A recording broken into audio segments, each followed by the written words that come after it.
garlic cream sauce, and then we're just about ready to fill that Parmesan cheese, so don't go anywhere. Chop off each of the heads of the garlic. For our garlic cream sauce, I'll add about a stick of butter and let that melt down. Once that butter is melted, I'm gonna take a few cloves of my fresh garlic and press this right in here.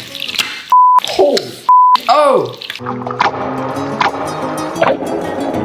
I prefer a garlic press to mincing garlic any day because it really just saves you from all those nasty smelling cutting boards and dishes. Now into this butter, I'm gonna slowly sprinkle in a few tablespoons of flour while still whisking. And this will make us a nice garlic roux. Those clumps that you see in there aren't the flour, it's actually just that minced garlic. Once we've stirred this around a short bit and let it thicken, I'll add in about 2 cups of heavy cream. And then once I've let this start to heat up, I'll start grating in some of the Parmesan right out of my wheel. Can you imagine if I had the nerve to use pre-grated Parmesan right now from the store? Think about it this way. You can buy fresh Parmesan that's at least somewhat recently been taken out of a full Parmesan wheel like I've shown you, or you can buy pre-grated Parmesan, which has probably been sitting on the shelf a few years, but not exactly aging in the good way. Just think about that next time you make that choice. It's gonna be on your conscience, not mine. Once this thickens up into a really beautiful buttery cream sauce, we can set this whole thing aside, and we're ready to cook our pasta. Once our water's boiling, we'll salt our water like the ocean, because we really want that salty flavor in our pasta. And once the salt has had a minute to settle and dissolve into the water, we'll toss in our pasta. Now before we put in that pasta, we'll pour in a bit of white wine and light it on fire.